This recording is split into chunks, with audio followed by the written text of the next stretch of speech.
I want it all. I want everything. That's the one. Swirl it, twirl it, twerk it, swerve. Work it if you got the nerve. Work it if you got the nerve.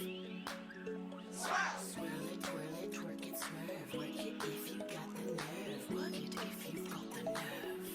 So yeah, just like pull out your mommy's old roller skates, put one of them on, and like flamingo the other leg, swirl it and twirl it and twerk it and swerve, and you know, like do all of that. You can do that, girl. Swirl. Working so hard at the 5 and dime, so tired on the bump and grind. On a day off with the boss and no, trying to find a way to let go. Feels like nothing ever goes my way. Hustling for a little change. You know this life got me feeling low. Trying to find a way to let go. Swirl it, twirl it, twerk it, swerve. Work it if you got the nerve. Swirl. Just swirl. Swirl it, twirl it, twerk it, swerve. Work it if you got the nerve. Swirl. Just swirl. Can I help the next customer, please? Oh no, you can't use that, honey. That coupon's expired.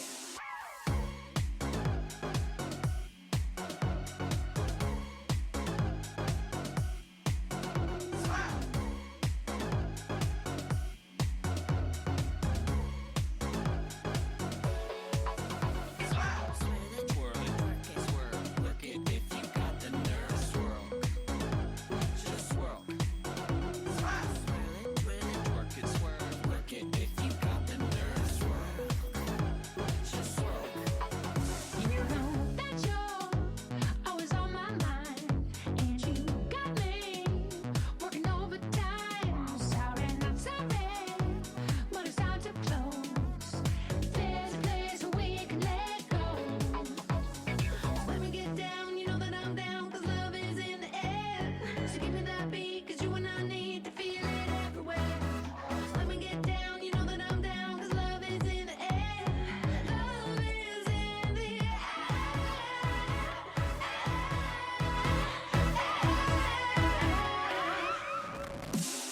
Swirl it, twirl it, twerk it, swerve. Work it if you got the nerve. Swirl. Just swirl. Swirl it, twirl it, twerk it, swerve. Work it if you got the nerve. Swirl. Just swirl. Staples knows that when the leave behind Work it if you got the nerve. Swirl. Just swirl. Swirl it, twirl it, twerk it, swerve. Work it if you got the nerve. Swirl. Just swirl. S-W-E-R-L-K. S-W-E-R-L-K. S-W-E-R-L-K. S-W-E-R-L-K.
Hi, everybody. Welcome to the Off Limits Show. It's Monday, June 19th, 2017.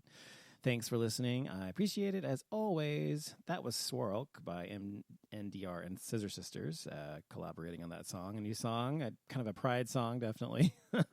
For Pride Month 2017 is June, so it is Gay Pride Month. Yay. We get a whole month, which is great.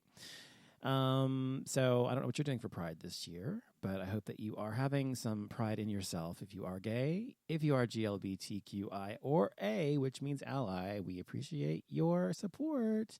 Whomever you are, enjoy Pride Month. So anyway, I wanted to talk about a few things tonight. I called this show Rainbows and Racism because I want to discuss, of course, many of you probably have already heard about this, and I'm sure you have, the controversy over a gay pride group in Philadelphia, I think, that actually wants to change the flag, the gay pride flag that we've known for so long, since the 70s, to add a black and a brown bar to the existing flag. And there has been so much craziness about this, at least in the gay community. And if you read the blogs and on gay chat rooms and stuff on Facebook and things like that, you'll see how much discussion there's been about this. And I have my opinion, so of course I'm going to express it here since it is my show. So I'm going to talk about it. And I'm interested to know what you think, by the way. If you want to tweet me at Off Limits Show, or you want to call the show, you can call in as well. Hardly anyone's ever up this time of the night, so it's okay. But you can also email me at Donovan, DONOVAN, at offlimitshow.com, or you can message me on Facebook, okay? So let me know what you think about this. But this is what I think about this. Well, first of all, when people have been saying, what I've been seeing anyway, on all of the, blogs and, like I said, on Facebook and pages and chat rooms and things like that. And the controversy has been that people are wanting to change the gay pride flag. Now, the gay pride flag is, as you well know, a very well-known symbol of the gay community. I mean, you think gay pride, most of you probably do think of the rainbow flag that is so identified with our culture and our plight in our community. But the rainbow flag, it was actually started, essentially, the rainbow flag as we know it, I should say, in terms of the gay community and in terms of what we know it as, was started in the 70s, I think, 1978, by Gilbert Baker. And, I watch almost every single gay related anthology or TV show or documentary. If it's been on Netflix especially, or HBO or something, I've seen it. Play, movie, whatever. I've seen every gay related movie there is, pretty much. If it's been made, I've seen it, foreign or otherwise. And so I know a lot about Gilbert Baker and this whole thing because of all of the things that I have watched, and about the gay history of gay community, and our plight and our fight, and our adversity we've had to suffer. So since the 90s, it's really been more about the gay and lesbian and bi and transgender community, not just the gay community. Since 1978, when it was started by Gilbert Baker. And anyway, it has been an entrenched symbol in our community, obviously. And I think it's a great symbol. I think it's a prideful, fun, loving, multifaceted symbol of pride. And I think it is incredibly, I think it's perfect the way it is. It has, as we know it for the LGBT community movement, it has 6 bars. It has a kind of a red, an orange, yellow, green, blue, and purple in that order from top to bottom. And that's how it's been known most recently. And over time, it's evolved a little bit from the very beginning of the Pride movement, but not very, very little has changed on it, though. It's pretty much the same. Anyway, so what people want to do now is there are people who are in the gay community who feel disenfranchised and feel marginalized by the gay community, even though they themselves are gay. because of their race, and they feel that there's a great deal of racism in the gay community, and they want to have themselves represented literally, basically, on the flag by adding a black and a brown bar.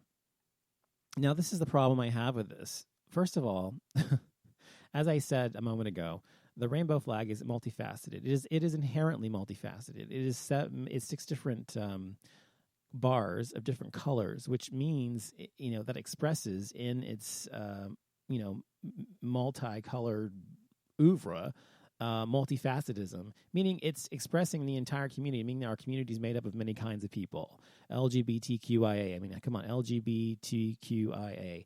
We are all of those things and more even. And within our community, we have people of all different races and religions and backgrounds and socioeconomic backgrounds and class or whatever, and all kinds of people, So there is no reason, in my opinion, to add a black or a brown bar to represent the races that are part of our community, because it already does that in and of itself, being a rainbow. A rainbow is, like, think about a Skittles bag. If you think about a Skittles bag, which is kind of a rainbow in candy form, you just throw it out there on the table, right? You pour the bag out on the table. You see all of these green, yellow, orange, red, blue, purple, whatever they are, colors of the rainbow. And what you think about is all the different opportunities and all the different possibilities and all of the different things that can represent. I mean, it is a rainbow. So as I was saying, there is no reason to change it. Now, people are saying that if you disagree that there should be no change to the flag we have come to know for so many years as the gay pride movement flag, the 6-bar, rainbow flag, then if you disagree with someone, that you say that there shouldn't be a change to it, they call you a racist. I've been called a racist, which is, fucking hilarious coming from someone to me. But anyway, so I people get upset and they say, well, there was even an article that said if you disagree that there should be 2 bars added to represent the racial minorities in the gay community to the flag, then you're part of the problem, or you are the problem, or the reason that it's needed. Now, I understand the argument. I understand why they feel that way. They are absolutely right that there's a huge amount of racism in the gay community. The gay community has its own amount of racism, its own kind of racism, and its own sort of, I don't know what the word I'm trying to say is here, sort of insidiousness, I guess. And so I think that I understand why they feel that way, and I agree with them that there should be more representation of everyone as a whole racially in some ways in our community, but this is not the way to do that. I don't feel that this is going to change anything just by adding a couple bars on the flag. Is not going to mean, we're going to always think about black people and brown people and everything else every time we see the flag now, and we're going to change the way we treat them or whatever. No, that's not going to change anything. What it's going to do is just change 2 colors of the flag, or add 2 colors to the flag. And it's not going to do anything for the movement. So although I agree that there is a need for addressing this issue within the gay community, I do not feel that this is the way to do it. And I don't feel that it really, like I said, accomplishes anything. It just sort of does more to divide us than bring us together, in my opinion.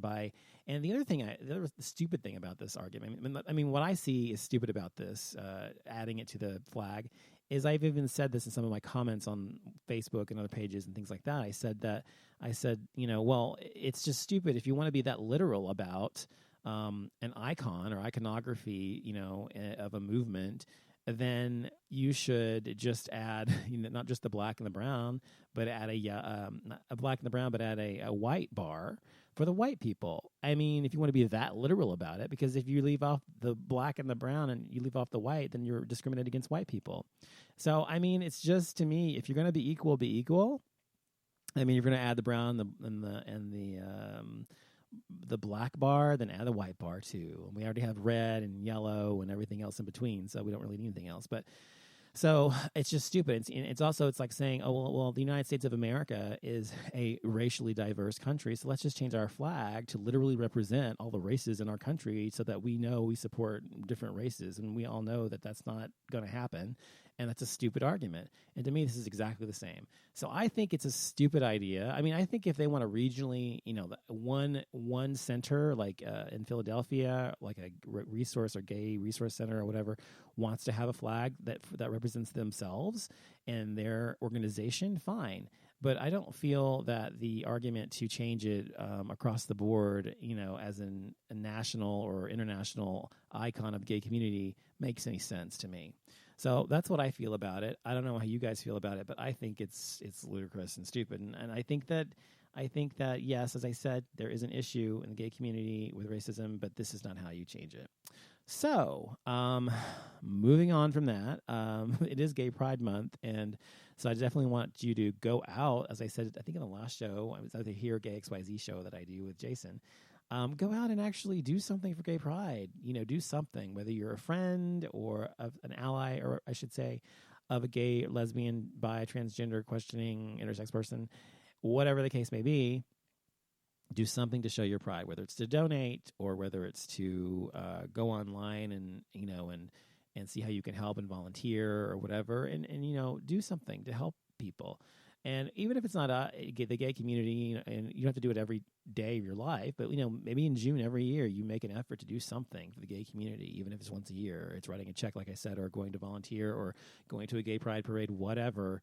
Do something to show your support, because it does matter. The more people that show support for the gay community, the better we'll be.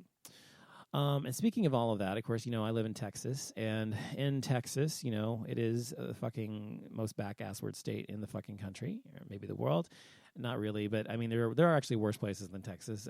People don't believe that, but there really are. But people here who run the state are really the epitome of evil, in my opinion, and the epitome of Republican bullshit, nonsense, motherfucker, Trumpers. But, that's just how I feel.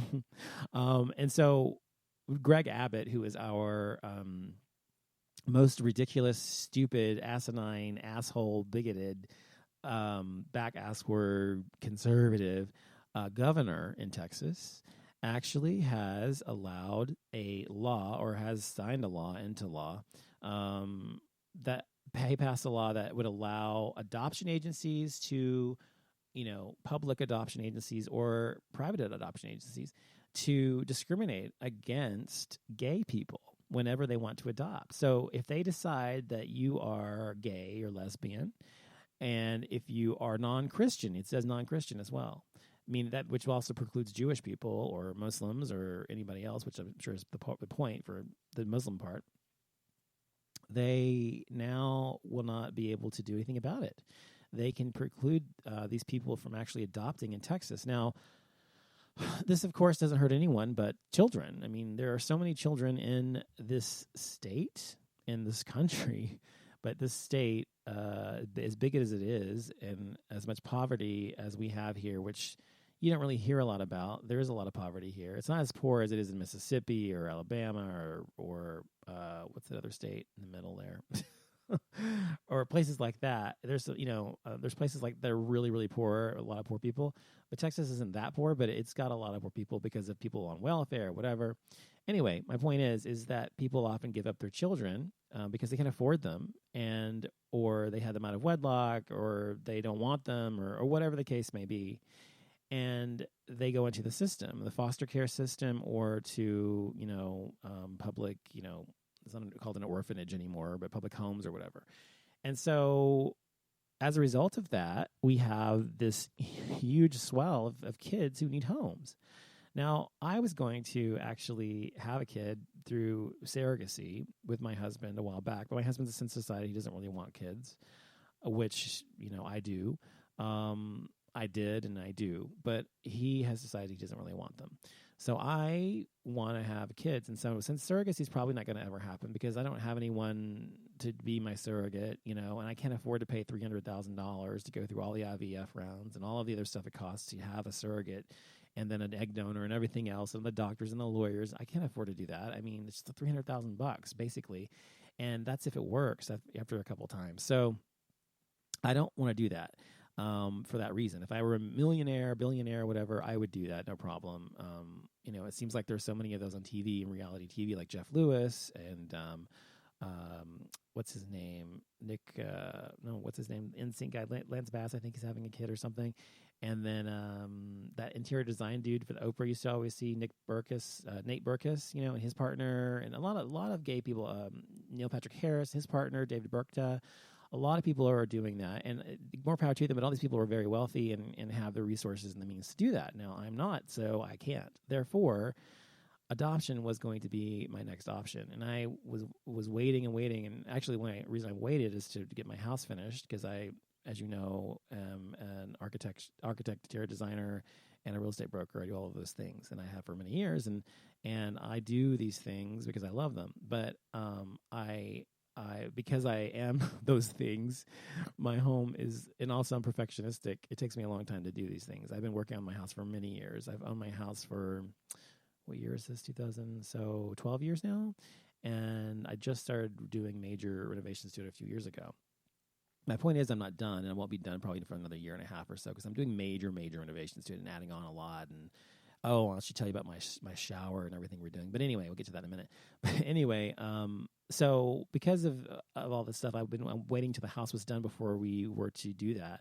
And I wanted the house to be done. I want us to travel and things like that because, once you have a kid, I figure you're not really going to be able to do those things as easily. So I wanted to make sure I had time for myself and did the things I wanted to do first. Well, time is marching on, and my husband's nearing 50. He's going to be 49 this year, and I just turned 42 this month. And so I really don't want to be an 80-year-old father or to a 20-year-old or something. So I really want to hurry up and get a kid, that I can adopt and love and raise and teach about life in the world. But that seems to be even farther away as a possibility now because I live in Texas where it is incredibly unlikely that I'll be able to do that. Now, it doesn't mean I can't adopt other places in the country, like through California and other states that are very friendly to gay people adopting. So we can do that, but of course that costs a lot more money to do that way, out of state, and then having to deal with lawyers out of state and everything else, and blah, blah, blah. So it is a huge burden on myself and my husband and also any other gay or lesbian parents who want to adopt now because they can't, or even people who are non-Christian who can't adopt in Texas, in general, because of this law. Now, it doesn't mean every single adoption agency is going to be that way, but it does mean that they can be. And in Texas, there are far more bigots than there are people who are open-minded. I'm sorry, it's the truth. At least that's been my experience throughout my lifetime here. It's out of 42 years here. So I think that it is sad because what's going to happen is the children are going to be punished because they will no longer be able to have the larger pool of possible parents to adopt them anymore. No longer will they have as many gays and lesbians available to adopt them because they're not going to feel that they're going to be accepted or going to be able to adopt them anyway, so they don't even try. And because of this law. And therefore, these kids just sit in the foster care system without ever having a real family to love them and take care of them the rest of their lives and be their parents. And I think it's just a tragedy. So I think that, the thing about it is, and that's one of the reasons I've always said, liberals are better people than conservatives. And I really do believe that. And people, it's a black and white statement. I understand that. But I do think generally that liberals are better people, kinder people, more caring people than conservatives. Because if conservatives really gave a fuck about kids, they wouldn't do anything to impede their possible success at adoption in the first place. They wouldn't do anything to make their lives any harder than possible. So they always say how much they care about the children. And when it comes to adoption, for example, abortion, for example, they always talk about how, abortion's so wrong, think about the child. And then once the mother has the kid, they don't want to take care of it. Oh, you can't get on welfare, go get a job. Or, oh, no, you don't need public assistance or whatever because you're a single mother and you're in high school and you can't afford it, blah, blah, blah. We don't give a fuck. Just go get a job and we're not going to cover for you. We're not going to pay for you. And you can't go to Planned Parenthood either. We're going to close them down for you as well because we don't want you to have access to health care for free. because you can't afford it, because you're poor. That's your fucking problem. This is the way they think. This is the way conservatives think. They don't say these things outright because they know that it wouldn't be popular. But this is how they think, and you can see how they think through their actions and the way they vote. So we know that conservatives are heartless motherfuckers, generally speaking. They care nothing about anyone else but themselves, whereas liberals generally care about the greater good and about what is not just good for me, but what is good for everyone. And conservative thinks what is good for me, period. That's the truth. So anyway, hopefully, I don't know what's going to happen in the government over the next, not just in Texas, but in the United States government and Congress and the Senate, whatever, over the next year. Next year we're going to have midterm elections, and that is why it's so important. Did you know that 48% of Americans, which is like 150 million people or something, that were eligible to vote, whatever, did not vote in the last presidential election? Wouldn't have mattered anyway, probably because of the Electoral College, but that's a whole other topic. But my point is they didn't even vote or bother to. So the popular vote did go to Hillary Clinton, but the Electoral College vote went to what's-his-face. So now I'm trying to encourage people, please vote in your midterm elections. I've always said that this is more important. To me, I've always thought it's more important to vote in the midterm elections than the presidential election. And the reason is, not that you shouldn't vote in both, but I'm just saying that the reason I think that and feel that way, I've always felt that way and have said this before, is that if you're going to vote, the time to vote is the midterm election, because that's when you vote in the senators in the House of Representatives and people who represent you in Congress and all of that, judges and local people, and all those things. You vote those things in generally then, and that is where the power lies, because when you have a consensus or a what's the word I'm looking for, a preponderance of people within a particular party, just like we do now, they're all Republicans in Congress, the majority of Republicans in Congress and majority of Republicans in Senate, and therefore they have the power to do what they want pretty much. If you want to change things and you're a liberal and you're a Democrat or whatever, then vote for someone, go out and vote for people who are going to represent you in Congress and that sort of thing, because that is where the power lies. Because the president can only do really so much. But Congress and those things pass the laws and they enact laws and all whatever, and judges and people like that. And that's where you're down in the trenches, and it really does make a huge difference in everyday lives for people. So if you have a bunch of Republicans, you're going to get a Republican type of a life, which we know what that's like under Trump, right? Or if you vote for a Democrat or a liberal of some sort, then you're going to get that, hopefully. So vote next year, 2018, in the midterm elections for your senator, for your House representative, for whomever. I don't care if you're fucking old enough to vote. If you're 18 fucking years old, you should be fucking voting every goddamn time. Because if you don't, you have no fucking reason to fucking complain. It just pisses me off that people are fucking... Do you know how many people have fucking died in America over the course of hundreds of years for the right to vote? Not to mention the fact that blacks couldn't vote for a long, long time, and women couldn't vote for a long, long time. And, people have died literally for your right to vote, and for you to just throw it away is wrong. Now, secondly, I will say, I understand that not everyone can vote, and this is part of the problem, because a lot of people, and the Republicans know this, they make it very difficult to vote. They're closing a lot of polling places whenever they can.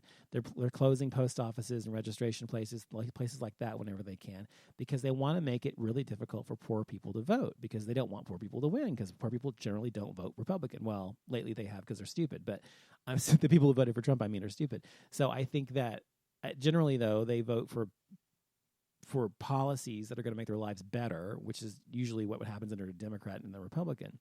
And so my point is that that they make it difficult for the poor people to vote, or black people or minorities or whatever, so that they won't. So for many, many years, it's been up for grabs or thought of an idea that we should make voting mandatory in America. And if you don't vote, you get a fine.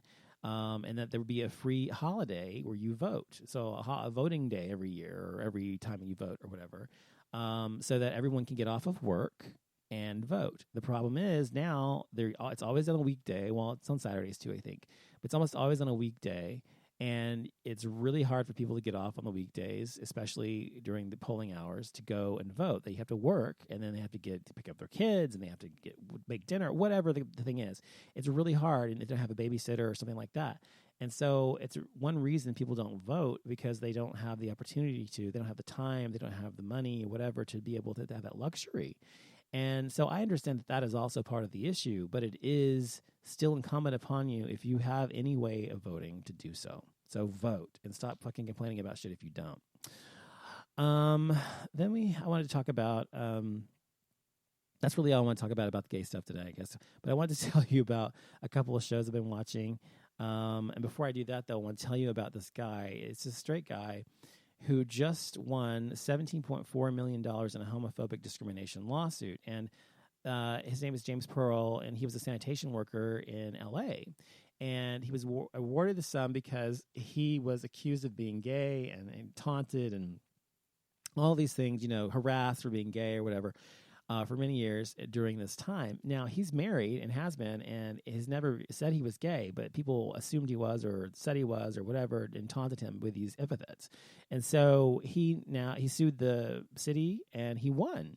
And people are a little upset because he's not gay, yet he won a homophobia lawsuit. Well, I disagree. I think if you are a victim of discrimination, whether it's or of harassment in some way, whether or not it's true is completely irrelevant. It doesn't matter, because the harm is done by the psychological damage. It's not done by the fact that you are gay and someone's making fun of you for being gay. Just that. I mean, that's part of it, of course. If you're gay, I understand. But I'm saying it's also the fact that if you're straight and people are saying you're gay, that's also in a way psychologically damaging. And it's also just the harassment itself. So absolutely, I feel he deserves to have the money and should not be, sorry about it at all. I have no issue with it. I don't know what you guys think. But anyway, what else did I want to say? Okay, so I also wanted to talk about the this show. Okay, there's this show on Hulu. I recently resubscribed to Hulu. I have been on Netflix for many, many years. I watch Netflix constantly, and I go back and forth with Hulu. When there's a show I want to watch on there, I'll resubscribe or whatever. And it's only like $11 a month for the no commercial version, which is awesome. I hate the one with commercials. It drives me nuts. So the one without commercials is awesome. It's like $11 a month. It's totally worth it. Anyway, so there's several shows on Hulu that I watch. One which is called Casual, which I've told you about before in the past. It's a good show. It's back now. But also last night, I'd heard about this show for a while called The Handmaid's Tale. And it's it's about a dystopian society where the women are basically relegated back to like puritanical times where they can't even like look at men or touch men or whatever. But it's beyond that. It's like even crazier and more twisted than that. And this moral imperative that everyone have kids. And in this society, apparently in the United States and a lot around the world, people stopped having kids. It's like, for some reason, something's happened genetically where only certain people can have kids now, and very few people can have them. And people who are having them, most of them are dying or whatever. And so there's a few that are still fertile and women that are able to have children. Anyway, so these women are living their lives, or some of them are publishers and high-powered people, lawyers, doctors, whatever. And they all get kidnapped and rounded up by this militia. This martial law gets enacted in America, takes over the government. They kill all of the Congress. They kill all of the judicial system. They kill the president and the executive branch and the White House. Everybody's dead, and they take over the government. And they enact this sort of moral law where everyone has to have kids and so their shit. Anyway, it sounds stupid, but it's really, really good. It's really weird, but it's really, really good. And Elizabeth Moss, if you ever watched Mad Men, she was on there. She's the main character. But also, what is her name? I think it's Selena or Selma Wiley, something like that. But she was on Orange is the New Black, the one that got killed off. Oh, hope you've seen the show. Boy, sorry. Anyway, she's on this show now.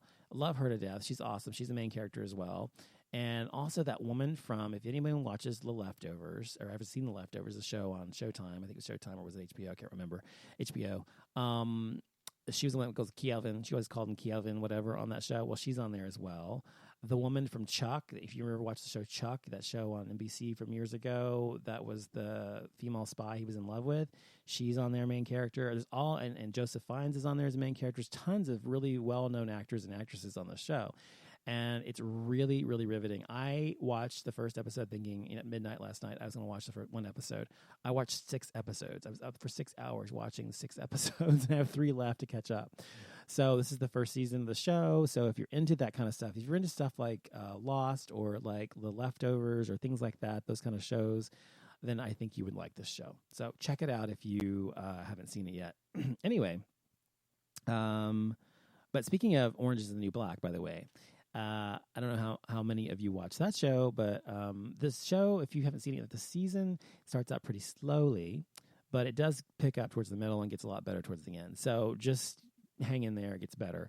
But it is a good show, and it ended interestingly this season, and I think it's still good. And then also I watched a show. What was the other show I was going to tell you about? Oh, shit, I forgot. Well, I said Casual. That's it, I guess. Sorry, I can't think of anything else. Anyway, and I wanted to tell you about this this site I use called burpee.com. Now, I'm a lazy motherfucker, so I have my groceries delivered because who has the time to go out and shop and all that bullshit? I just think it's stupid. If you don't have to do that, don't do it, right? I mean, if you have somebody do it for you, it's so much nicer. You just pick what you want online or on your phone or whatever, and magically it appears on your front doorstep or in your whatever. It's fantastic. And I order mine from Whole Foods because I'm vegetarian now, as you know. It's a lot easier for me to eat at Whole Foods than it is to eat like Kroger or something like that. They have a lot less of a sample of a variety of vegetarian things than they do at Whole Foods or at Sprouts or whatever, or Central Market as we have here. So if you have never used burpee.com, I advise trying it out. They don't just use Whole Foods, though. Burpee.com does Whole Foods, Central Market, Kroger, Pets Plus or something, and like Walmart, I think. They do all Sprouts as well. So depending on your area that you live in, they have different places that they service. But what happens is you go on there, you pick out your groceries, and then you pay a fee, which is like a delivery fee for the person to deliver it. Let's use like $5 or $6. And then you could also pay a convenience fee, or not convenience fee. It's called a bagging fee or something stupid. I don't know, which is like $3 or $4, depending on what store you order from. Some don't have it, some do. Like Whole Foods does, of course, because they gouge you on everything. But anyway, excuse me.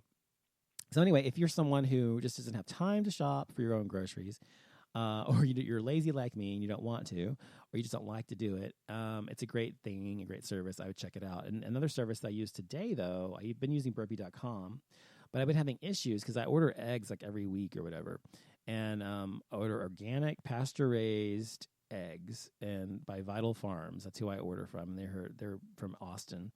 Anyway, they're awesome, and they sell them at Whole Foods and several other places like Sprouts or whatever. Anyway, the last 2 times I've gotten my eggs have been broken, or I've like 4 times the eggs have been broken the last 2 times or whatever.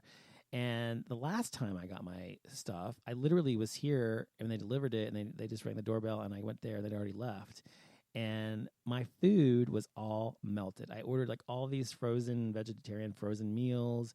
I ordered Talenti ice cream, by the way. Talenti gelato ice cream is my favorite that you can get at the store. It's fantastic, beyond prosciutto, which is even better, of course, the real thing.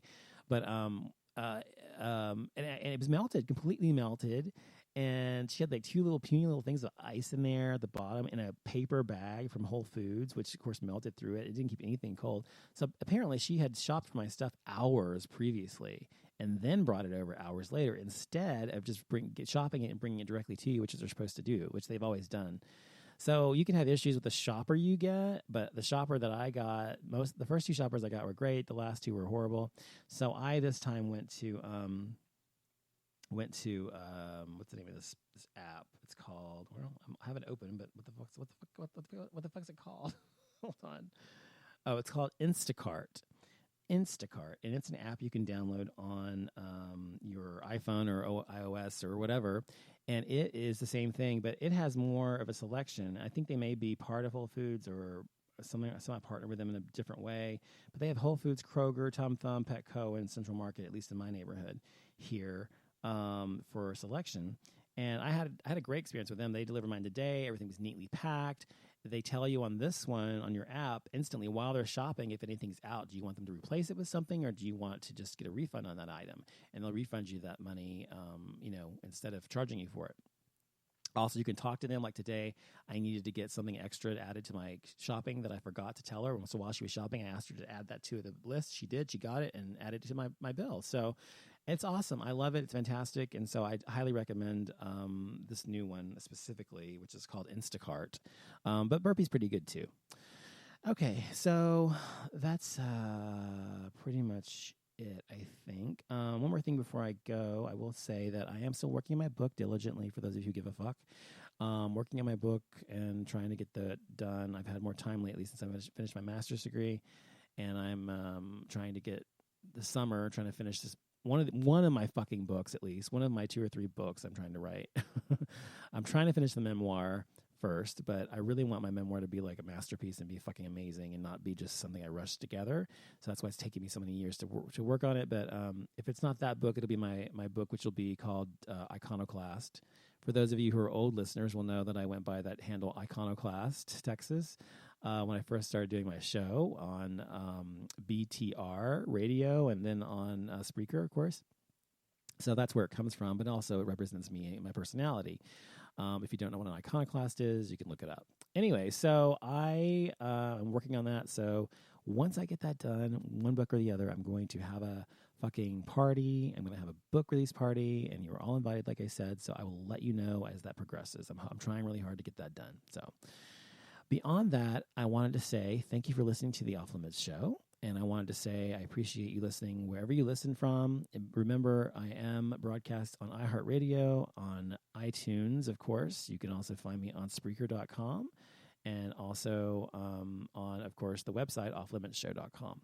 Also, if you haven't checked out the Gay XYZ show, which my co-host and I host usually every Thursday, Jason and I, gayxyz.com. You can go there to find out more about that.